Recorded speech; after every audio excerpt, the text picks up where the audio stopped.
Olá todo mundo, a gente está aqui de volta para continuar a nossa discussão sobre linguagem. Eu estou aqui com Ana, que vai continuar de onde a gente parou.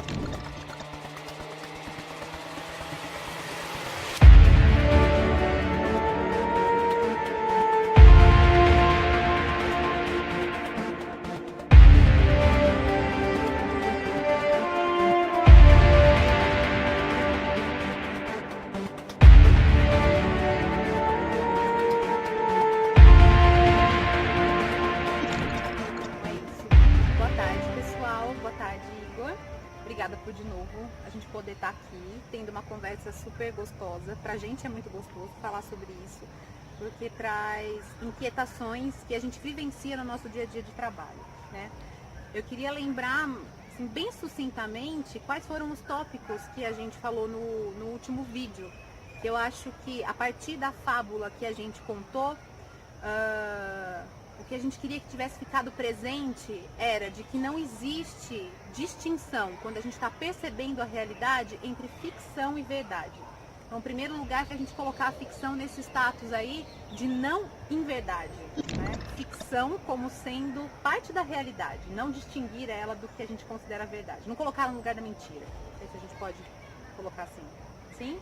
Então, esse primeiro lugar de colocar a ficção nesse lugar de importância, e o quanto estar presente e ser crítico com o que a gente considera ficção é extremamente necessário. Principalmente numa posição de pais, educadores, é pensar exatamente que tipo de ficção a gente anda engolindo sem mastigar, né? Então foi mais ou menos por aí que a gente fez o primeiro vídeo. Nesse segundo momento, o que eu propus pro Igor para conversar com ele era que eu queria trazer algumas experiências da área da educação e de que maneira ele, como sendo um profissional tanto da saúde como da educação, poderia traduzir isso, né? Poderia deixar mais claro, clarear algumas questões. Vamos lá. Eu acho que uma primeira coisa é o seguinte: eu venho da área da educação e em todos os cursos de formação que eu dou para professores, mediadores e inclusive na minha prática como educadora, eu me vejo sem dúvida alguma como um agente de saúde. Eu tenho certeza que quando eu estou ali dentro de uma sala de aula, numa mediação de arte, eu estou mobilizando o corpo, as células, todo o sistema anímico de uma pessoa.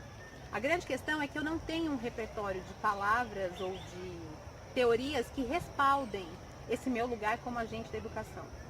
E infelizmente, de um modo muito reducionista, a área da saúde hoje é colocada, as pessoas que têm autoridade para falar sobre saúde são de um repertório muito específico, científico, limitante, né? E quando a gente está ali no dia a dia, na sala de aula, diante dos alunos, escutando sonhos, escutando desejos, anseios, um repertório cultural, as palavras que eles usam, as músicas que eles escutam, eu não tenho dúvida que eu estou lidando com a saúde deles. Sim, eu concordo plenamente. E vamos pensar o seguinte: um educador é um profissional da saúde mental. Assim como um psicólogo, que eu sou psicólogo, também é um profissional da saúde mental, o educador, por um ângulo diferenciado, também é um profissional de saúde. Eu entendo perfeitamente, porque se a gente for perceber, há uma imposição de mídia, de maquiagens dessa verdade, que faz com que fique uma hierarquia de posições. Então, um médico, e isso acontece no geral, um médico pode se achar acima do que, sei lá, um fisioterapeuta, um dentista, e aí vai. E aí tem toda essa hierarquia com relação a quem sabe, quem não sabe o que é saúde e o que não é saúde. E aí separam-se as coisas, como por exemplo, então a mente vai ser uma parcela, o corpo vai ser outra, sei lá, a emoção vai ser outra, e não é assim, nós somos indivíduos completos em si. Então você, quando trabalha com educação e com a arte, como é o seu caso, você está impactando não só a mente, mas você também está impactando as emoções e o corpo, que você falou que é nítido você perceber o entusiasmo nível celular dessas crianças. Sim. Porque realmente afeta nível celular, você está trabalhando com emoção, e o fluxo é no corpo inteiro. Eu queria ler, para que você pudesse falar sobre, um relato que eu escrevi em 2014 numa mediação na exposição Lugares, da Stella Barbieri, no Sesc São Carlos. Sim. E para mim é muito interessante que o repertório que a gente trata quando a gente está com os alunos no contexto de mediação de arte, ele não é reduzido a currículos, né? Então ali a gente pode vivenciar uma potência de encontro.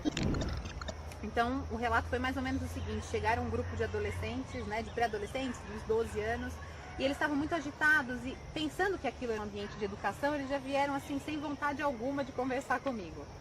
E aí, vendo todo aquele desânimo, eu acabei sendo tomada por esse desânimo meu. Eu falei: pessoal, vamos conversar uma coisa. Por que vocês acham que existe arte? Por que a gente rima? Por que a gente dança? Por que essa exposição toda aqui está montada? Para que serve isso? E uns, sei lá, não sei. E aí o Dimas, no fundo dessa turma, me descreve a seguinte questão. Ele disse: sabe, eu não faço a menor ideia. Só sei que a vida não tem sentido. A arte pode dar sentido pra gente. Senão a gente ficaria sempre prostrado, parado na frente da TV e não iria ter sentido a vida. Para o ser humano, sobreviver nunca é o suficiente. Precisamos elaborar o que se vive. Esse final não foi exatamente como ele disse, mas foi a maneira como eu, com o meu repertório, registrei. Mas o olhar dele também para compreender o mistério da vida, quando a gente expõe para ele um repertório diferente do que passa da televisão, músicas, poemas que podem aumentar, de certa forma, a percepção da realidade, ele entrou num momento de divagação, num momento de elaboração da realidade que eu não tenho dúvida o quanto isso afeta. E afeta porque se vocês olharem, tem um post essa semana que eu coloquei sobre Sócrates e o processo de maêutica. O processo que Sócrates fazia de maêutica, que era um questionar incessante, uma escolha muito perspicaz de linguagem, para ir desvelando essas máscaras e essas molduras na verdade, para chegar na verdade em cada indivíduo. A arte pode ser usada em diversos âmbitos como um processo solitário de maêutica, em que instiga a simbologia e o visual, ou a escrita, ou o áudio, pode instigar um questionamento interno de si para com as coisas e com os outros. E aí em si esse questionar vai, como ele fala, vai começando a tirar um pouquinho dessa máscara da verdade. E isso é delicioso, porque a gente vive num momento em que são só máscaras, que eu até brinco que não são mais nem máscaras sociais, são filtros, né? Porque é filtro, pra tudo quanto é coisa, nas fotos e tudo, né? Igor, eu queria permanecer nessa discussão, eu acho que a gente pode falar muito mais coisas, mas tem uma questão que eu queria que ficasse pra gente pensar como o educador como agente de saúde, né?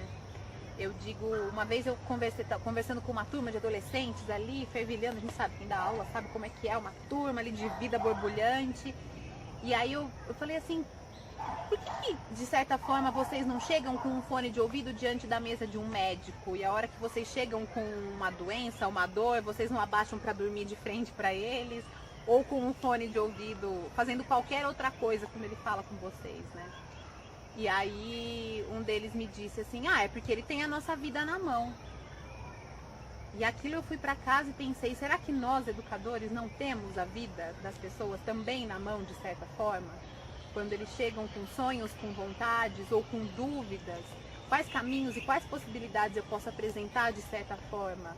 Se eu me dedico a estudar isso e aprender repertórios para, de certa forma, iluminar caminhos ou mostrar possibilidades, mesmo que eles não aceitem, será que o educador não tem uma vida na mão? Será que é só quem está com um bisturi na mão? É um ângulo diferenciado, né, Ana? Porque está na vida, acho que eles se referiram à vida biológica. Sim. Mas nós, educadores, estamos com uma responsabilidade para escolhas futuras, para um pós daquele agora. Então é uma responsabilidade sobre vida, porque dependendo de como essa pessoa, esse jovem vai engolir o que a gente está passando, se não houver nosso cuidado para com o que é que a gente está passando, que sistemas de crenças são esses, a gente vai sim afetar as próximas escolhas deles. Então a gente vai sim redirecionar a vida desses jovens. E eu queria te propor para um próximo encontro um outro desafio, então. Você fala de prospecções futuras quando a gente está lidando com a educação, de uma vida futura. Mas eu queria perguntar sobre o presente e sobre o quanto nós também não afetamos o biológico deles.